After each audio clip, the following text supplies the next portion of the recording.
এই সরকারের নিরপেক্ষতা নিশ্চিত করতে হবে। 7 মাসে কতটুকু রাষ্ট্র সংস্কার হয়েছে আপনারা সকলেই দেখেছেন। রাষ্ট্র সংস্কারের নামে আজকে তারা আরামে বসে আছে, তারা কতটুকু কাজ করছে সেটি নিয়ে প্রশ্ন তৈরি হয়েছে। আমরা এই সরকারের 7 মাসের জবাবদিহিতা চাই। 7 মাসে কতটুকু তারা রাষ্ট্র সংস্কার করেছে সেটি আমরা জানতে চাই। পাশাপাশি এই সরকারের উপদেষ্টাদের সম্পদের হিসাব, তাদের এপিএস পিএসদের সম্পদের হিসাব দিতে হবে।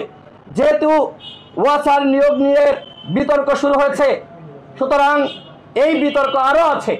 সাংবাদিকদের হাতে হয়তো তথ্য রয়েছে, সাংবাদিক ভাইয়েরা আপনারা প্রকাশ করতে পারছেন না।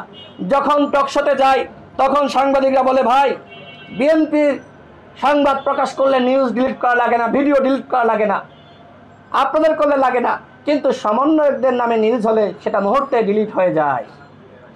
কেন? কি কারণ? সাংবাদিকরা কোথায় স্বাধীন?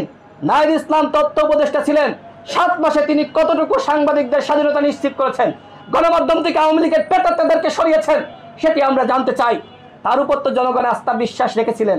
তারা তো বলেছিলেন যে আমরা রাষ্ট্র সংস্কার করব, সেই কমিটমেন্ট রেখেছিলেন।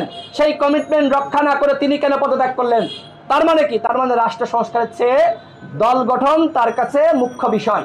দল গঠন একটি ধারাবাহিক প্রক্রিয়া, সুতরাং এই প্রক্রিয়ার সাথে তিনি অন্তর্ভুক্ত ছিলেন উপদেষ্টা পদে থেকেই। তিনি যদি বলেন ছিলেন না, প্রমাণ করুক ছিলেন না। হঠাৎ করে এসে দলের চেয়ারে বসা যায় না, প্রধানের চেয়ারে। তিনি এই দলের সাথে অন্তর্ভুক্ত ছিলেন। বাকি 2 জন উপদেষ্টাও এই দলের সাথে দল গঠনেও তারা সম্পৃক্ত আছেন, আপনারা প্রমাণ করে দেখতে পারেন। এই দল গঠনের যে রূপরেখা সেটি কিন্তু ওই মন্ত্রীপাড়ায় হেয়ার রোডে ওইখানে হয়েছে, অন্য কোনো কার্যালয়ে হয়নি। নাহিদ ইসলামের বাসায় দল গঠনের রূপরেখা ছক তৈরি করা হয়েছে, পরিকল্পনা করা হয়েছে, কমিটি গঠন করা হয়েছে। সুতরাং কোথায় কোথায় সরকার নিরপেক্ষ? কোনোভাবেই সরকার নিরপেক্ষ না। ওয়াসার নিয়োগ নিয়ে বিতর্ক এসেছে। দেখেন, বলা হচ্ছে যে আউটসোর্সিং এর মাধ্যমে নিয়োগ। ইতিপূর্বে আমরা দেখেছি 2024 সালে নিউজ হয়েছিল যে এর আগে ওয়াসায় আউটসোর্সিং এর মাধ্যমে যে নিয়োগ দেওয়া হয়েছে, পরবর্তীতে স্থানীয় সরকার মন্ত্রণালয়ে বা বিভাগে সেখানে ওয়াসার পক্ষ থেকে চিঠি দেওয়া হয়েছিল তাদের চাকরি স্থায়ীকরণের জন্য। এখন যাদেরকে নিয়োগ দেওয়া হয়েছে 2 মাস পরে 3 মাস পরে দেখবেন তাদেরও চিঠি দেওয়া হবে চাকরি স্থায়ী করার জন্য।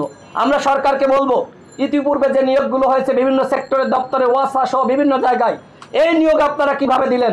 আমরা দাবি করেছিলাম যে একটি নিয়োগ বোর্ড গঠন করেন, অথচ নিয়োগ বোর্ড গঠন না করে তাদের আত্মীয় স্বজন, আশপাশের মানুষ, বন্ধু বান্ধব, তাদের কাছে বিভিন্ন জায়গায় নিয়োগ দেওয়া হচ্ছে। এই হচ্ছে সরকারের রাষ্ট্র সংস্কার। এইভাবে রাষ্ট্র সংস্কার হতে পারে না। সর্বশেষ বলবো, আপনারা দেখেছেন যে বাংলাদেশের সার্বিক পরিস্থিতি, ইসলামিক সন্ত্রাসবাদ